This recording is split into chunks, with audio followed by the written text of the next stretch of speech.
Well, welcome back to the One Big Thing Studio. I'm Steve Campbell, your host.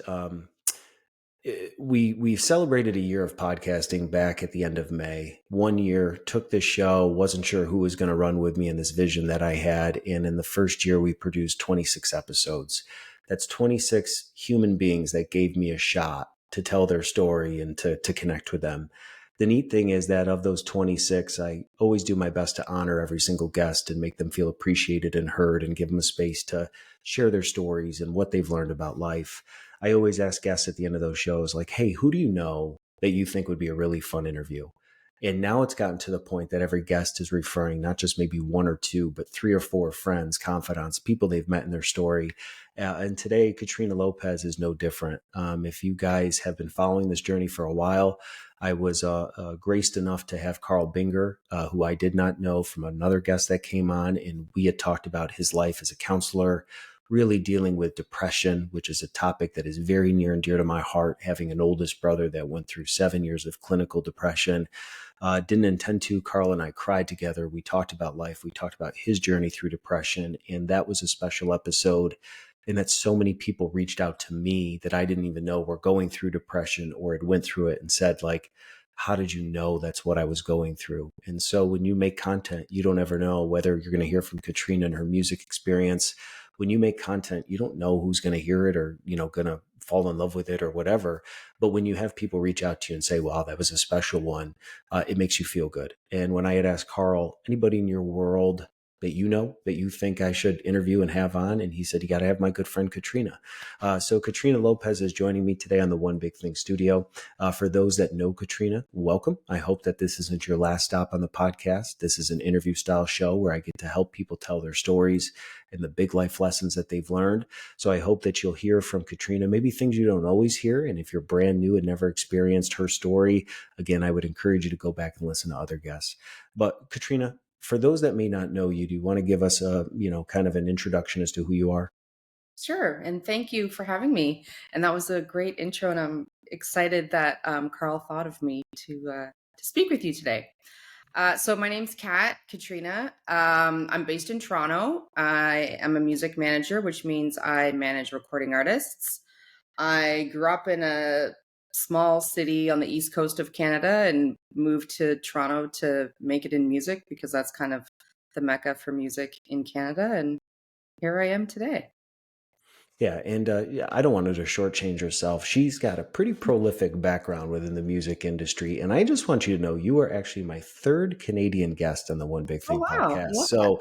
So we are now starting to rival. I've had a couple of international guests, but Canada, for those, just for some Canadian pride, I had Netta Gorman. She is the host of the Life After Sugar podcast. She is a rock star, and then I had my good buddy Kelly Kennedy, who has the business development podcast that was on. And so, for any of our Canadian friends and listeners, welcome.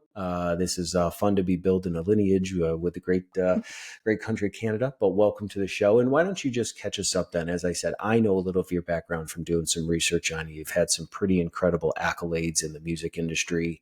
But why don't you kind of catch us up? Share enough of your backstory to kind of catch any listener up that may not know you as to how we got to where we are today. Sure. So as I mentioned, I grew up in a smaller town. So I grew up in Halifax, Nova Scotia. And I actually started my career or the beginnings of my career. I went to university and took international development studies, had a very different path lined out. And then was doing a little bit of community development internationally and kind of came to a place where I was just feeling discouraged with the world and still having a big passion for social justice, but sort of feeling like like change can take so long. Like it can take years, it can take decades, it can take a lifetime, it can take generations. And I just learned that I am someone who really needs a beginning, middle, and end. So like I can be passionate about social justice and it can be a part of my life. It doesn't have to be my career path. So I was talking to my dad one day, and it's just my dad and I. So he's like my go-to person. And I always assumed that he would not be that supportive of me moving away. And he was like, you can keep hitting your head against a brick wall, but all you're going to get is a headache. And I don't know why you don't move.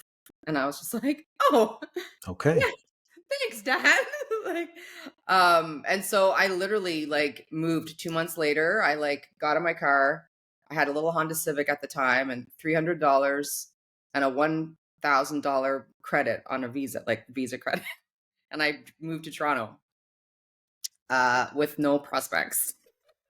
Not a path I would recommend, but a story I still enjoy telling.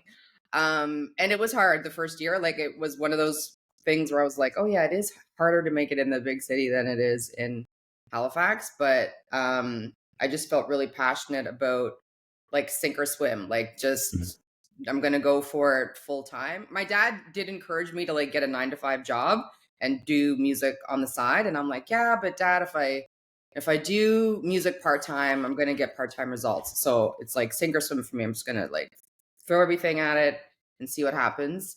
Um, and I mean, there was some rough times, but like one opportunity would lead to the next opportunity, to the next opportunity. And then in 2010, I started my own management company. I was working at another management company. Things were sort of falling through the cracks there. And one of the artists that was at that company that I was managing, we both kind of said, why don't we just do this? And so I left and started my own company, and here I am. I love that. And my big thing, this has resonated with a lot of guests. First of all, when you said you hopped in your car, I just had Tracy Chapman playing in my head. You got a fast car. As you were telling that story, I almost started singing, so I had to control myself. But you bet on yourself and you took a chance, but it wasn't the original path you set out on. And I think about listeners today, that maybe that's what I love about my Canadian guests. You say university, in America we say college. Oh, yes. So I've had a couple of my guests say university. I'm like, oh yeah, that's what they call it. But when people go to school, because when you grow up your life, your teachers, your counselors say, like, what do you want to be? And it's so hard to know when you're 12, 15, 16, 18 years old, what you're going to do. Because now at 37, the things that I thought I wanted to do at 18, I would have had no idea the things I'm doing now. Podcasting wasn't even on the map. Running businesses wasn't on the map. But I went to school to be a teacher. Yeah. And so there's so many people that are out there today that what they got a degree in, or even if they didn't fulfill that degree, what they set out to study isn't quite what they're doing. And I think that there's an experience gap between people feeling like I was told, or maybe I felt I should do XYZ, but my passions are over here. And now I'm doing something that I may or may not be qualified to do because I didn't have any traditional schooling in it, but I just know it. Like I just know music. And I wonder for you, like where did the passion, did you always just love music and thought like I could do this because it's not what you went to school for? So what was that kind of What was the journey catalyst? like for you? Let's take a quick break to hear from our sponsor. This episode is brought to you by Not Quite Right Media. If you love podcasts and enjoy hearing from creators that aren't afraid to tell you what you need to hear, then check out NQR Media. Their podcasts unapologetically broadcast genuine truth to whoever wants to listen. And their shows cross a wide spectrum of topics, from leadership development to personal improvement, as well as getting the most from your money in life. Who doesn't love that? So start following their shows today at www.nqrmedia.com. That's nqrmedia.com. So at the time, I had a cousin who was a DJ, and I used to come to Toronto in the summers, like for Caravana, and just feel like I was cool and hang out in the back of his vehicle while he was like going to promote his parties. And then they were one of the first DJ groups, or not one of, they were the first DJ crew in Canada to get a major label deal. And when they did, they had to tour and they didn't have any contacts in Halifax. So I actually started by promoting their parties. And at first I kind of thought I wanted to be a promoter. And then I was like, oh no, I don't want to do this. This is too many headaches. But like in keeping them kind of organized, he was like, you should be a manager. And I'm like, what is a manager? And he was sort of telling me what it is. And I thought, oh yeah, maybe that sounds interesting. And I just found like being around music people was cool. My dad played in a band. I mean, that wasn't his career, but like the music was like a part of my life. And I just thought this is something fun. Like I just wanted something fun. And it just seemed like music was fun. I mean, it has turned out to be a lot more hard work, but at the catalyst was like hanging around DJ, my cousin who's a DJ, and then like sort of figuring out, oh, there's like actually jobs around this.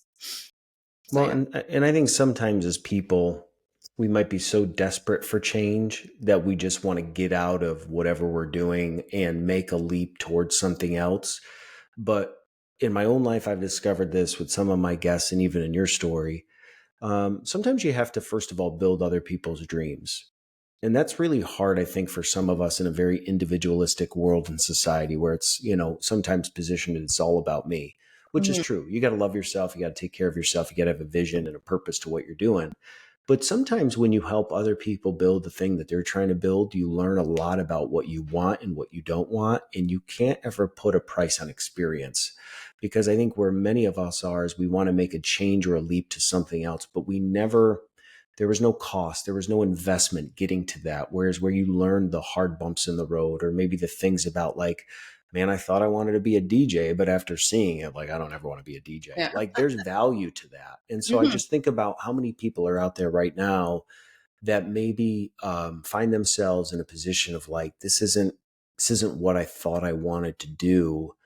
Is, I guess my challenge to you is like, is there still good like in what you're doing? Are there things that maybe you're not seeing, opportunities, things that you could be learning that could be preparing you for the next chapter of life, which none of us know what that is. But like, my common theme that I've heard from so many people is I didn't know I was getting prepared for the thing that I'm doing now, in not wanting to cut those corners. So of that lessons, now you've been doing, music management, and you've worked with some great artists and won some awards.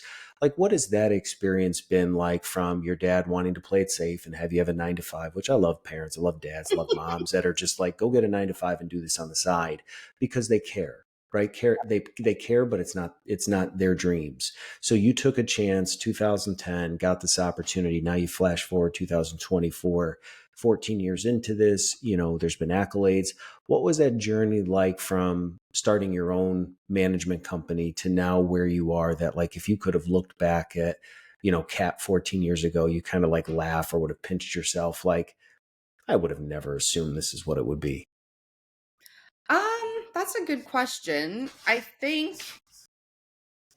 mean, I wouldn't change anything. And I think, like, when I look back, I just think, like, the naivety I had, it was like, kind of, thank God I didn't know what I didn't know, because then I wouldn't have made the same choices.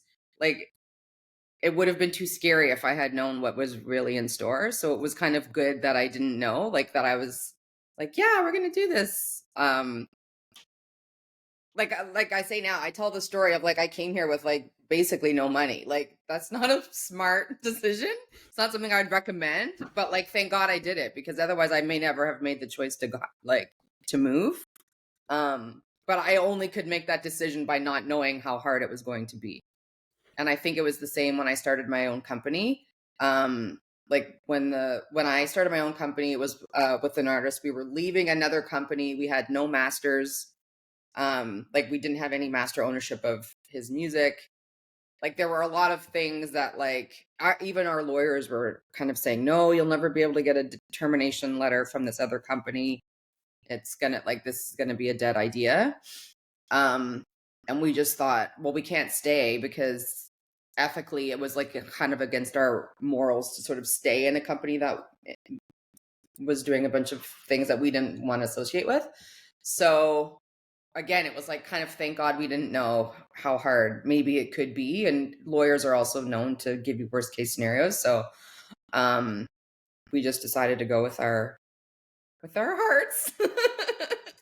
But isn't that maybe for all of us, whether it's careers, whether it's families, whether it's marriage or relocations, I think sometimes we wish we could see before we ever make a move or something happens, like how this is all going to play out. But the Yeah. reality is the weight of that experience at the end would crush us today because Yeah. we haven't built the mental reps. We haven't built the emotional reps. We haven't, like, you're probably stronger now, 14 years later, to handle multiple things that you never would have on day one been able to handle. Even probably just the way I would imagine you work with artists has developed and changed since when you started to where you are today. Oh Because yeah. in a way, like you're still helping build somebody else's dream by artists and promoting them. Like what does that maturation process look like from having one artist to however many you serve now? Like how is working with musicians or singers or creators, how has that changed for you? And like how have you grown, or what are you doing now today that maybe 14 years ago you didn't think was even possible? I think 14 years ago, I didn't think it was possible to manage more than one artist because it Hmm. felt all consuming and all encompassing. Hmm. Um, but I've gotten better at managing those relationships and kind of being a bit better about like having my own time and my own space. Whereas Hmm. before it was, I mean, and part of that I think is also just the difference of when you're in year one of a new business. It's like it's everything, all your time. You throw everything at the wall. Um, I think now, I mean, to your point about just experience, like it's because of the things I went through in, I would say, the first 5 years of business that I know I can handle things now. So I just come with a different level of confidence and knowledge. Like fewer things would scare me now just because I feel like, oh, I've done this or I've done worse. I've experienced, not done, I've experienced worse or experienced harder things. Um, and then also I know how to navigate around those things. Like I can see things coming with when I'm working with newer artists. I'm like, oh no, no, we don't want to do that. Like, because I have the experience of knowing like when something looks a little shady or feels a little shaky. So I feel like I just have a different, yeah, just a different confidence. Whereas before, I was never really sure if I was making the right decision. I was making decisions and hoping for the best. Whereas now I sort of feel like, oh no, these are like, I just have a different, like I said, confidence and I mean, assurance. I'm Yeah. going to be honest. I still do things and hope that they work out, Yeah. but it's a different calculated risk. And I don't know if that makes Yes. sense, but like I'll still trust my gut, but I have a different perspective now for what I'm trusting it for. And, I had a previous guest, Mike Rock on, who had an entire episode called Cause and Create, and how it really wasn't until the last 5 years that his business really took off because he really honed in and focused on like causing and creating the vision for his life that he wanted, and really making sure that like if you don't set your purpose for your life, somebody else is going to do it. And Yeah. so that allows you then to be able to filter through when things come across your way, or moments you didn't expect come your way, like how to filter them. And there's something to age, maturity, experience that things that would have scared me. My wife and I, we just celebrated this past year 11 years of marriage. We're Oh, stronger today, which by the grace of God, thank you. I love her. She's my best friend. She was my first guest on the One Big Thing podcast. oh Total, wow. total rock star. We talked about marriage and parenting being hard, and here we are with 4 kids. The idea of having 4 kids when you have none is like there's no way, or Yeah. even it might have been so beautiful. Like, I'd love to have 4 kids. And then you find yourself with 4 kids, and there's days where you're like, I don't even know who I am or if I'm a good dad. And so, even the maturation of that, like, I was talking with a colleague not too long ago, and they said, like, how do you do it with 4 kids? I can barely do it with one. And I was like, this is going to sound really strange, but it's almost easier with four, even though it is really hard, because when you have one, it's easy to lose sight of that one, and like your world is all consumed. When you have four, like you don't have a choice. Like you just have to do things because you have to keep everybody alive. You know what I mean? It like changes, the risks change, the things Mhm. that, when you have one kid, you might be a helicopter parent and make sure they never fall, or they never, by the time you got two or three, everybody's fallen. Yeah. And then it's just like, how quickly do I respond? I think it's kind of the same things in our careers though, too. Like when you're starting off and you're holding on to something that's so precious, you don't want to hurt it. You don't want to kill it. You don't want things to go wrong. But through experience, as you have more opportunities in your world, more artists, you learn almost like kids, like when to respond to the artist's needs, or when to like give them correction, like your dad who tried to give you direction. Like you just learn things that without that process, I'm just very aware that there are a lot of people that want change, and I love it. I want you to have change. I want you to live a fulfilled life, but do not skip the process, Yeah. because you see through social media or whatever other people doing the things you would love to do. You don't know what it costs to get to that point. Yeah. And if you did, it would probably scare the crap out of you. And Well, you don't so, know the preparation you need. So like sure. until you're there, and then you look back and you're like, oh, that's why. I needed that time to prepare this particular thing for this space. Yeah. And I had a previous guest who's now, 100 million download subscriber on Spotify, one of my favorite artists out of Nashville. And when I had him on, he talked about the early years and how he got paid to do a gig and nobody was there. And I was like, so did you play? And he was like, yeah, I played. And I was like, so does that ever like stay with you when you're in front of a packed out like stadium that there was a day when no one was there? And he's like, all the time.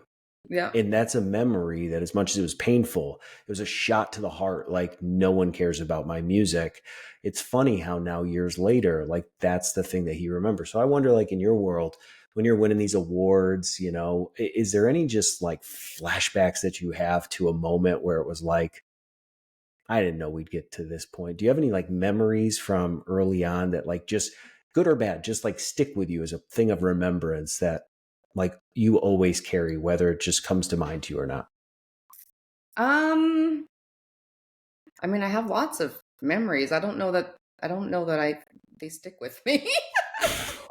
That's real. That's real. That's an honest answer. I mean, I have an exam. I guess, like before I left the last company I was working for, our artist was on tour, and it was his first national tour. He was opening for the Backstreet Boys. Ooh, come on. And the tour manager quit, and then the manager was upset about that, and so he like was upset and wasn't showing up for the shows, and so the artist was understandably upset and calling me. And I was in Toronto, he was in another city, and I was like, oh, but I mentioned tour manager and manager because those are kind of your main supports when you're on the road, and so he didn't have really any support on the road. Like we had his dancers and stuff and tour bus. So I was like, okay, I'm just gonna come. I'm just gonna, like, I didn't know what I was doing, but I was like, I'm just gonna drop everything. I'm gonna come, show up. I find out like the bus hasn't been paid for, and like a tour bus will just stop on the side of the road if they haven't been paid. So like trying to negotiate that, trying to figure out now how to renegotiate all the dates so that we can get paid in cash, so we can pay the bus, so that we can pay the dancers. Like, I didn't sleep this tour. Like, I was just like the anxiety I had, I don't think I could eat. Like, I was just a mess. But we got through that. And so I kind of feel like anytime there's a problem, I just always feel like, well, it's not like being on the tour bus wondering if we're going to get pulled over on the side of the road and not going to be able to make this Backstreet Boys date. Like, so I just sort of look at and think like, yeah, this is a problem, but it's a solvable problem. Like, I was able to solve that problem. So if I have a new problem now, it's like, well, it wasn't as bad as that. So Well, that's what I'm talking. now I have more people I can go to for like guidance. Well, and that's what I'm talking about is I Yeah. think the idea is you got through it. And our mind is a beautiful yet dangerous space where your mind can convince you, I'm never going to make it through this. Whether it's marriage, divorce, losing a loved one, losing a child, God forbid, losing a job, depression with Carl. There are moments in life where life seems so overwhelming that your mind, your mentality will make you feel like there's no light at the end of the tunnel. But as you live life, you look back and you're like, I made it through. Yeah. And I think that's the whole point of this podcast is it's not easy. Life is not easy, but it's worth it. And life is so short and so fleeting. And there's just so many people that feel stuck.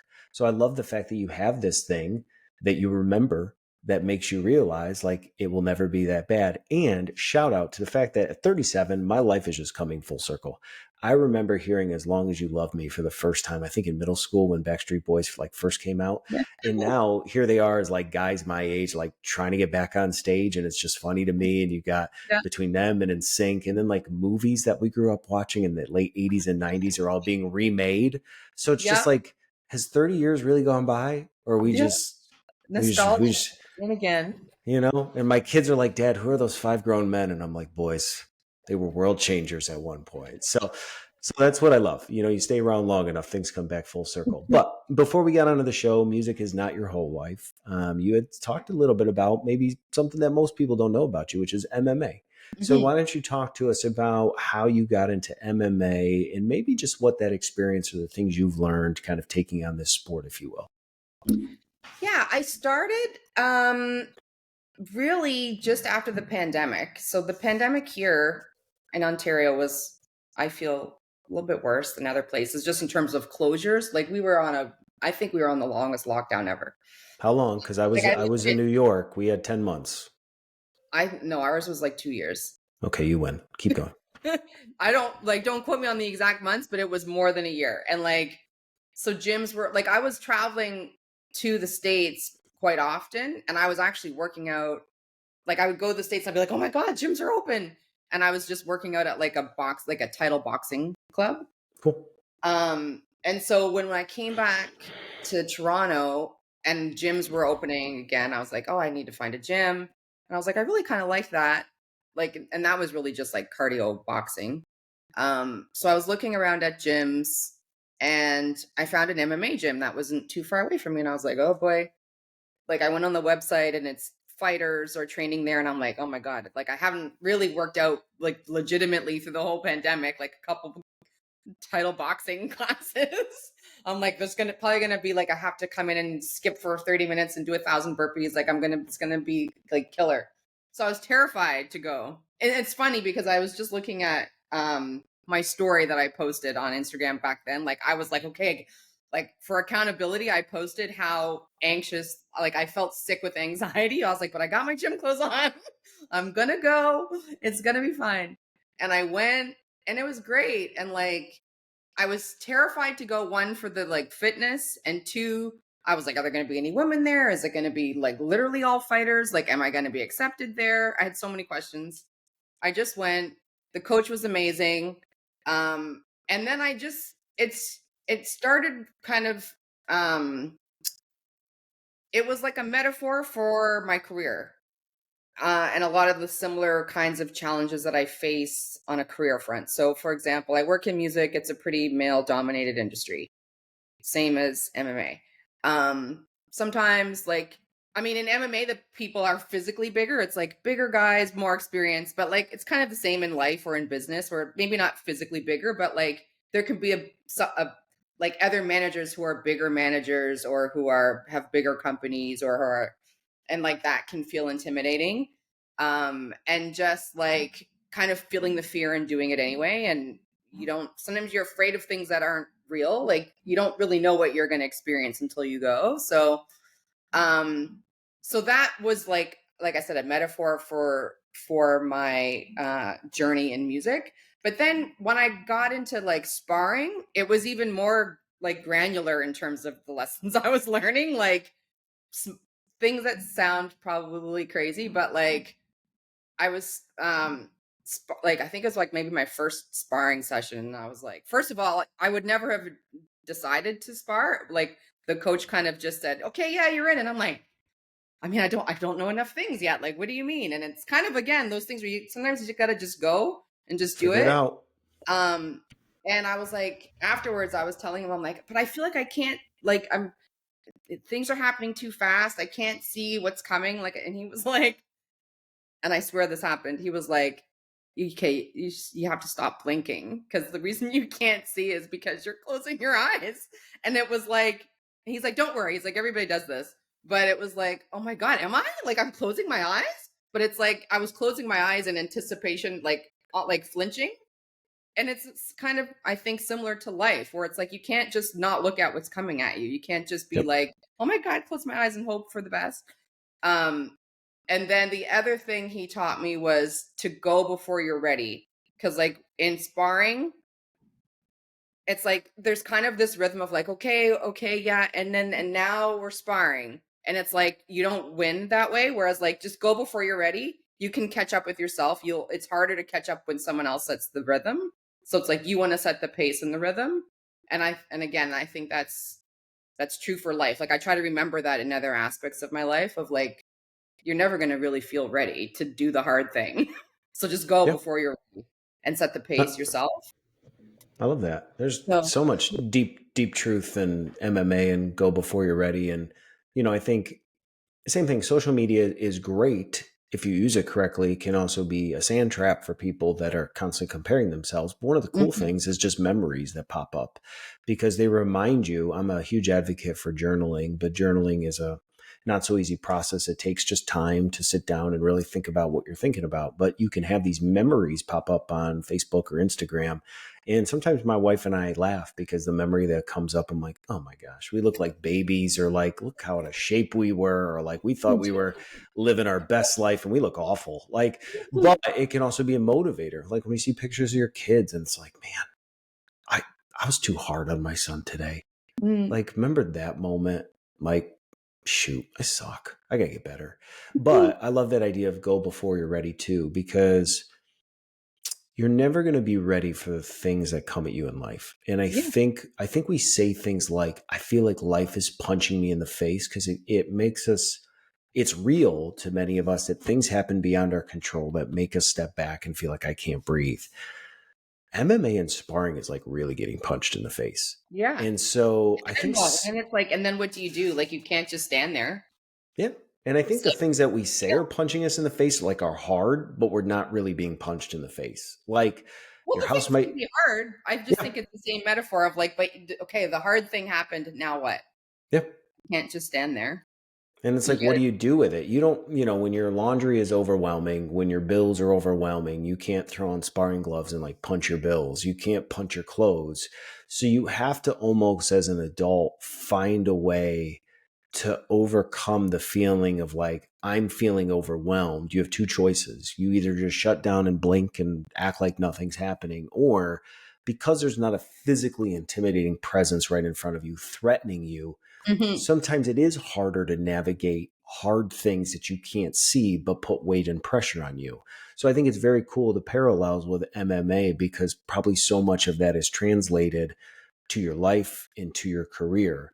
And maybe it's just a huge call to people that are out there today, like Katrina. Like, what's the thing outside of what you do for a living that can become an outlet that can teach you about life? And I don't know what that is. It could be training, it could be going to the gym, it could be MMA, it could be hiking. Yeah. Find, like, as an adult, don't lose the fun in life. Like, what are the things that you're doing that keep you young? You know? Yeah. Well, and I think, I mean, one of the like messages that I was always sort of getting in terms of like, don't work so hard, self care, find something meditative, like, was yoga. Like, yoga was the thing you were supposed to kind of grab onto and be mindful. And I was like, this just does not work for me. And for me, I just realized something that keeps me present, it has to be something like the opposite of relaxing. Like, I can relax on my own. I don't need yoga to relax, but like something that keeps me present and not thinking about like on a really stressful work day is sparring. Like, or before that it was like CrossFit. Like, you can't be doing something that high intensity and thinking about something else. Like, it's just not possible. So for me, I think I just encourage people to find that thing, and it doesn't always have to be the trendy like mindfulness thing. Like, mindfulness can be found in so many ways. It's not always the chill thing. Like, it is for people who maybe really need to, like, it works for certain personalities, and I think for a personality like me, it's like the mindful, like for me sparring is mindful because it's like there is no way I'm thinking about whatever. If there's a bill, like, it doesn't matter what's going on in my life in that moment, I can't be thinking about it. Well, and I think it's a very slippery slope to thinking to remember, to meditate, to call to remembrance, and then Mhm. like overthinking. So for Mhm. me, it's very therapeutic to mow the lawn. I don't Yeah, know what it is about the humming of that machine and me pushing yeah. that sucker. But when I have good things going on, I love it because all I hear is the white noise and I Mhm, think about the good things. But the reality is, there's also been times I've been pushing that lawnmower where I have a relationship with a friend or something at work that didn't mhm, go right, or stupid things. Me misreading a text message as someone was angry at mhm, me, or, I messaged someone 2 days ago and they haven't gotten back to me. So I'm like, okay, are we not friends anymore? And now that 45-minute experience of pushing that lawnmower is me just playing these tapes in my head of, we're never going to be friends, like we've lost everything. And so there is a balancing act between like meditating and then when your thoughts can overwhelm you, that maybe some of us need. And maybe it's not MMA, and that's the whole point again of this show. you heard in your world that yoga was what you should do, but you know yourself and you're like, it's not right for me. You still did something else to take your mind off of it. You as a listener, there's so much information and misinformation that's on the internet today telling you who to be and what to do and supplements to take and what to eat and how to train and how to parent. It's so overwhelming. That's why Carl and I talked about depression today in 2024. There's a lot of people that are so inundated with choices that they don't know what to choose. And it's that overwhelming sense of like, I'm going to get it wrong, that in your world, you found it's MMA. So like to other people that are out there today, it could be anything. Like find Yeah. the thing, whether it's laying down doing nothing or running and getting punched. Like Yeah. for you, what are you doing? So like, how is that, like how is that translated to other areas of your life, or have you discovered things about yourself through MMA that you now implement on a daily or weekly basis that helps you be better when you're at work?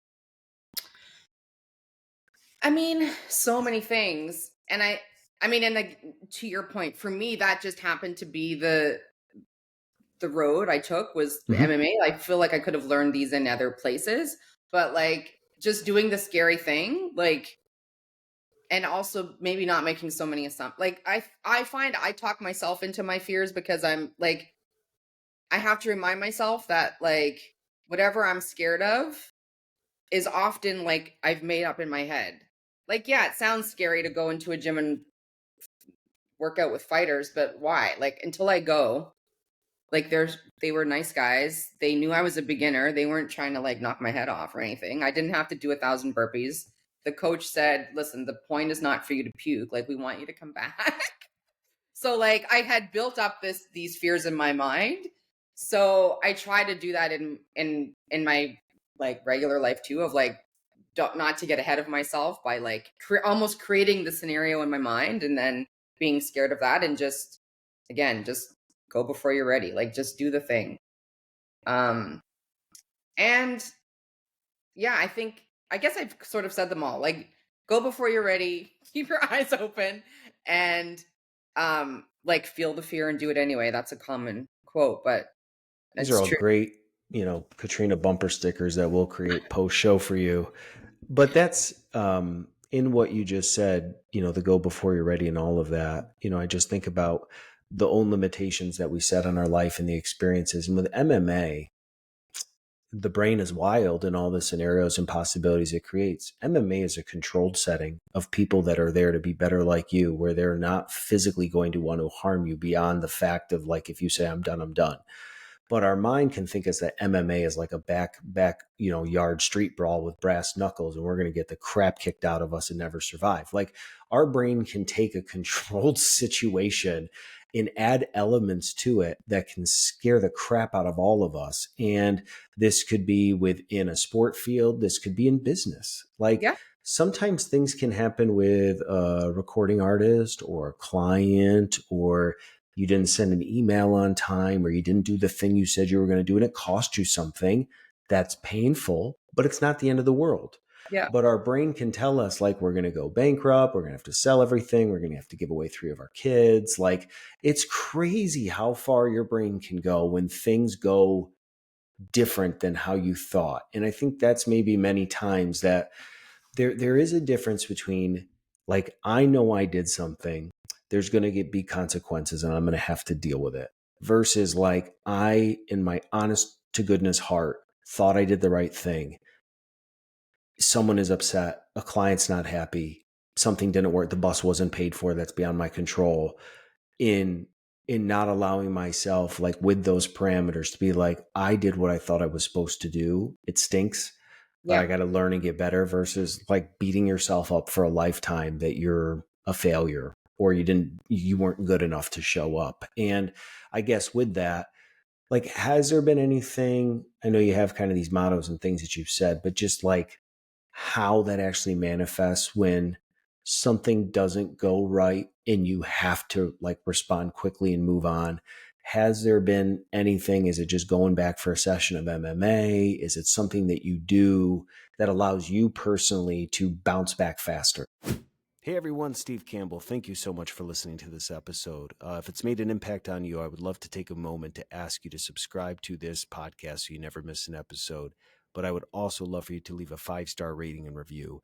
Your ratings and review help other listeners know that this show is worth their time. So thank you so much for tuning into The One Big Thing, and let's enjoy the rest of the episode. I don't know if there's something, I think that, again, for me, it just so happened that the path was MMA. And for some people, I mean, I've heard this in terms of like for some people who practice yoga, like the things that kind of trains your brain to do. And I think with MMA, it like trains you to like get back up more times than you're knocked down.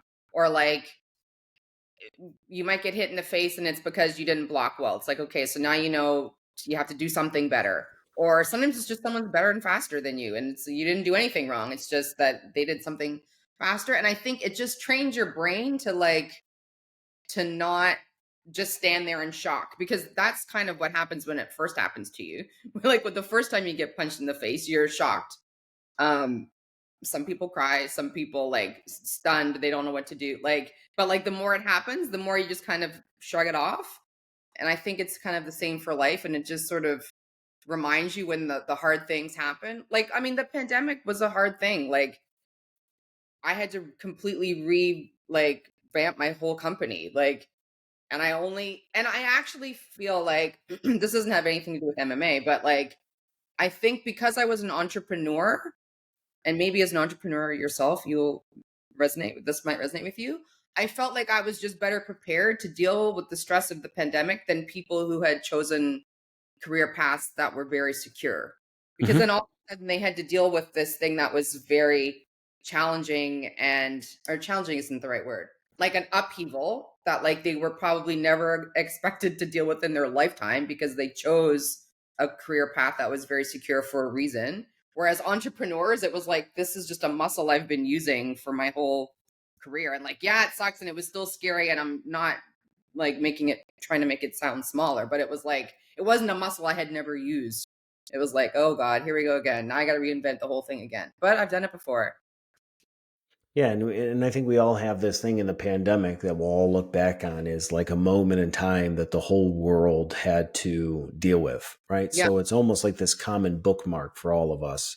And the road as an entrepreneur, if you would have took the route your dad had and worked for somebody, the pandemic had the layers of government kind of dictating what could happen and then companies responding. And if you work for somebody, then you are just constantly being told what you can and can't do. When you're an entrepreneur, you have government giving you guidelines, but then you have flexibility within that to be creative because you're the one making those calls. And so we had to learn as a business when you were quarantined for 10 months, like how to work home efficiently, how to arrange Yeah. our offices. Cause now we're on videos with clients. Like we could have either like thrown in the towel and been like, you know what?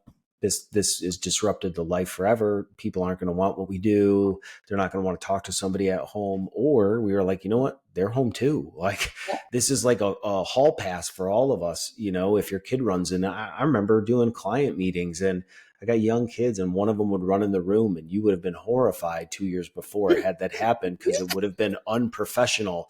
And now people are like, who's that little one? And you're like, Yeah. oh, okay. Yeah, this is my son dressed as Thor. Did you want to talk to him? And now today, you know, a couple years kind of past the pandemic, Yeah. I have to like tell my kids, please don't come back in the office. Like Yeah. you're older now. It's just weird. But I think there was a lot of life lessons for us to learn, but there is to what you just said, whether you're in business as an entrepreneur, or you're talking about family or just life and relationships. Sometimes you got to learn how to use the other muscles that maybe you didn't realize you were building this entire time. And that's Yeah. what makes, like, people don't realize this when you train. If you want your biceps to look bigger, you should probably train your triceps because Yeah. it makes the form of your muscle. And so I wonder in our life, this is the word person and picture person I am, how many of us just keep doing bicep reps, hoping for them to get bigger?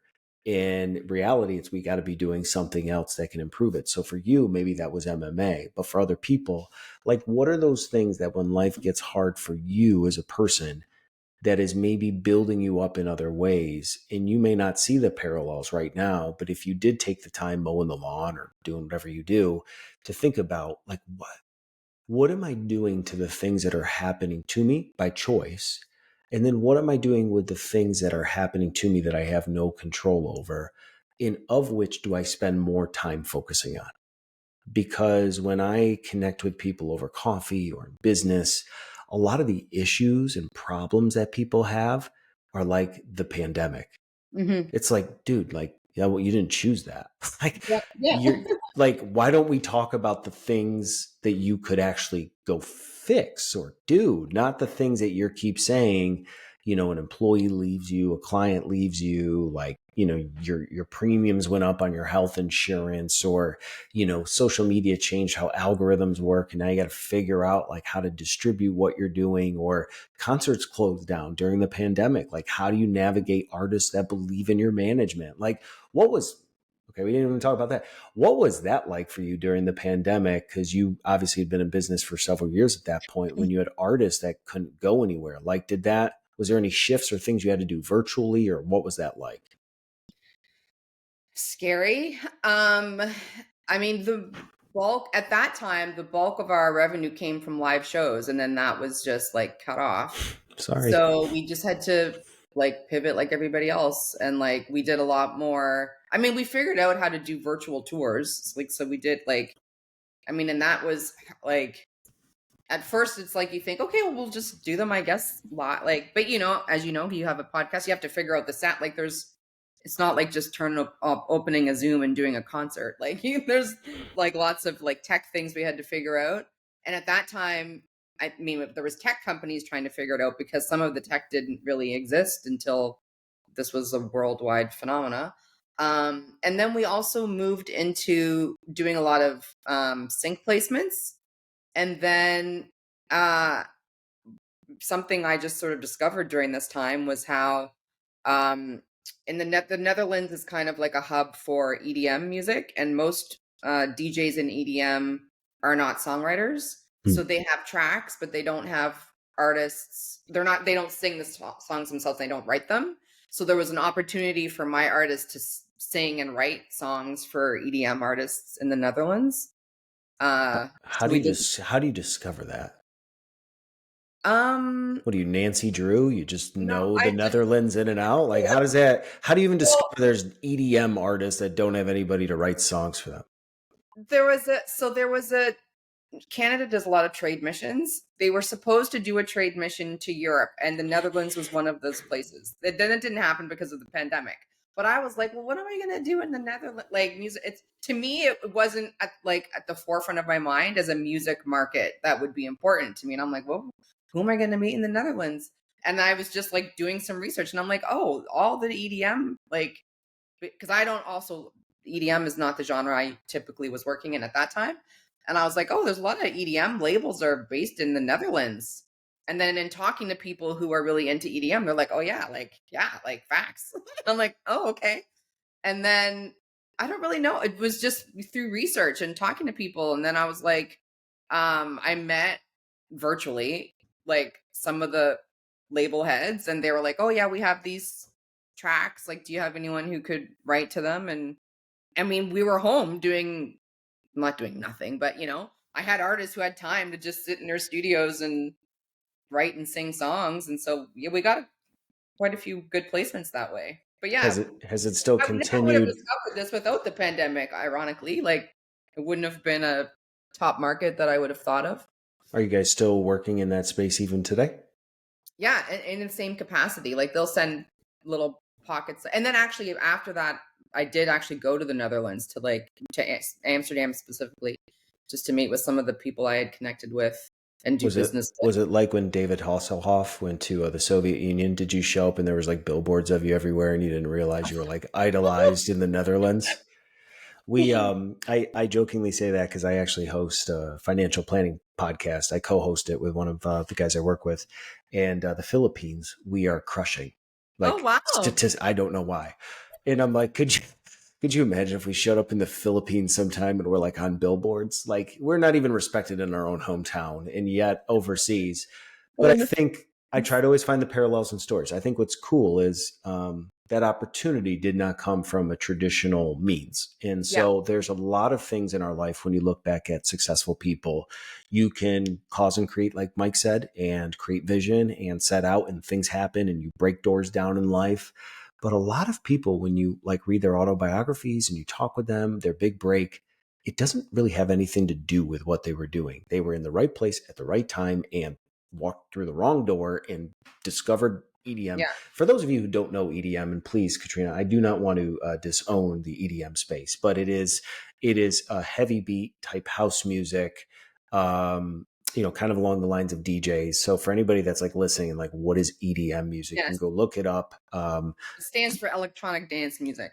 There you EDM. go. See, I learned everything. I just thought it was ED. I just thought it was EDM. But I think what's cool about your story is through this opportunity within Canada, this connection in the marketplace with the Netherlands, you discovered a need, and then through your own situation, discovered an opportunity because you weren't playing live shows. You had the space to say, we could do it, and now it's followed you along. I just wonder how many of us might be missing the Netherlands opportunity in front of Mhm. us, whatever that looks like, because it's not packaged how we thought it would appear. And that could be this person that keeps reaching out to you and looking for you to come volunteer in your community. It could be coaching. It could be like anything. And you're like, well, that doesn't fit the vision for my Yeah. life. Most things don't. But what I have found is like now podcasting and just things that I do, the connections that I make traditionally don't come from the ways you would think of doing them. I'm give you a perfect example, looking for a contact at the local university here for media because we need help with our NQR media team. If there's only a few of us and we are producing 4 podcasts and it's not even what we do for a living. So it's a lot of work. And we've been trying to find contacts and interns. And my wife and I go on vacation and we have a date night and we're sitting in an oyster bar having dinner.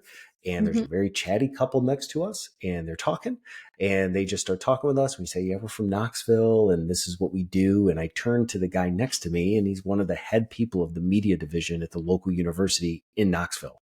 Oh, wow. And all of a sudden I'm like, why are you here? Like, why am I here? And like, here's the reality. If I would have found this guy on LinkedIn or on the internet and showed Yeah. up at his office and knocked on his door, he would not give me the time of day. And I'm not saying that he might have done it, but because of where I was in a communal setting, not thinking about, I need to find a contact, being myself, having a conversation, this random door opened that now he and I have connected and we've been going back and forth. You might 5 years from now look at my story and be like, how did you get that big break? I was at a restaurant. Like, Yep. how many of us, and I'm not saying that you need to every day be looking around in Target or wherever you shop and like, where's the door to the Netherlands today? Like, that's not what I'm talking about, but it's being open enough to the idea that possibilities exist and not so self-consumed with your own needs, not talking about self-care, but like not so focused on what you're doing that when life is throwing you an open hand, you're able to see it in maybe other ways people can't. And that's not saying that you every opportunity is the golden opportunity, but it's having the ability to be like, I don't know why this person is talking to me, but I'm just going to go do this because I should do it, and not with the selfish desire of like, I hope I get something from this. And so I think it's very cool in your story that I would have not known that because we didn't talk about it. But some of the breaks that some of us sometimes get in the form of awards or open opportunities, when you trace back the lineage of where they came from, it wasn't what and you can't force it to happen. Yeah. And You can't so, pay for it, really. nope. So I love Yeah. that story. Yeah. You just got to be Well, open to the go ahead. possibilities. Yep. And I think you've given us so much in this episode. And again, I think this is fun because I feel like you and I could hang out for a while and we didn't know each other here from outside of Carl. And that's what I love about prior guests and friends of my shows. I trust them. And when you podcast, you never know the people that somebody recommends or where it's going to go. But I think for this, almost an hour that we've spent together, there's been just so many recaps of doing hard things and do it before you're ready and do, scary things. And it sounds like that's what your life has been a part of. So, for those that, have been here to champion you guys, I hope you'll come back and listen. Cause one of the things that you shared is doing boxing. One of the very few guests that I had on the show was Bradley Rose, who is one of the leading Peloton coaches out of London. And he was a boxing instructor. But his life during the pandemic, he came out of the gym one night and discovered that he was feeling really faint and actually ended up passing out. And in his mid 30s, found that he had a hole in his heart and it led to a stroke. Wow. And you would have never known this looking at this Peloton instructor who's fit as can be and has a huge following, but he talked about how he's still dealing with life after having a stroke. And so what's cool about interview style shows is you get to hear things from people you wouldn't have otherwise known. So if you know Kat and you're here to champion her, maybe go back through the archives of shows I've done, find people, topics that you might resonate with, and let their stories inspire you. But before I let you run, is there anything that maybe we didn't discuss today that you wanted to get out, that you thought would be good to talk about? No, I mean, I feel like you covered a lot of things there. Let's just go mow the lawn. That's basically how we're going to recap this one. Well, Katrina, thank you for being my guest on the One Big Thing podcast. I thought you were absolutely wonderful. We Thanks for will having be me. sharing information in the show notes for anybody who's interested, so you can follow her along on Instagram and on Facebook. But again, this has been a fun experience for me. I'm glad that you shared the antidotes that you did, and I believe that you're going to help a lot of people in the process. Well, thanks for being my guest. Thank you for having me.